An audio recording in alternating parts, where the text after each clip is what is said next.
ইবাদত মানে শুধু নামাজ রোজা না। আল্লাহ তাআলা বলছেন, মা খালাকতুল জিন্না ওয়াল ইনসা ইল্লা লিয়াবুদুন, ইবাদত ছাড়া তৈরি করি নেই।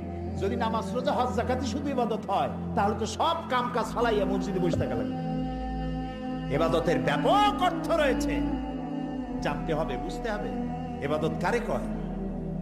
প্রিয় ভাই সব, সেই সত্যিকারের ইবাদত করতে হবে আমাদেরকে জীবনের সব ক্ষেত্রে। আল্লাহর হুকুম মানার নামই হলো ইবাদত। সুবহানাল্লাহ। জীবনের সকল ক্ষেত্রে আল্লাহর হুকুম মাফিক জীবন পরিচালনা করার নাম ইবাদত।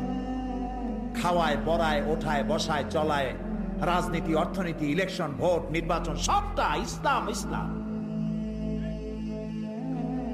যারা ধর্মনিরপেক্ষ তারা কয় ধর্ম আর রাজনীতি আলাদা। কে তোমারে কইল ধর্ম আর রাজনীতি আলাদা? তুমি কে না এই ফতোয়া দিতে? তুমি কে? ধর্ম আর রাজনীতি যদি আলাদা হয়, তাহলে দাউদ আলাইহিস সালামকে কি বলবেন আপনি? সুলাইমান আলাইহিস সালামকে কি বলবেন? সুলাইমান আলাইহিস সালাম সারা দুনিয়ার রাষ্ট্রপ্রধান ছিলেন না? বানায় কইলাম না, কোরআন শরীফে আছে। সারা দুনিয়ার রাষ্ট্রপ্রধান ছিলেন।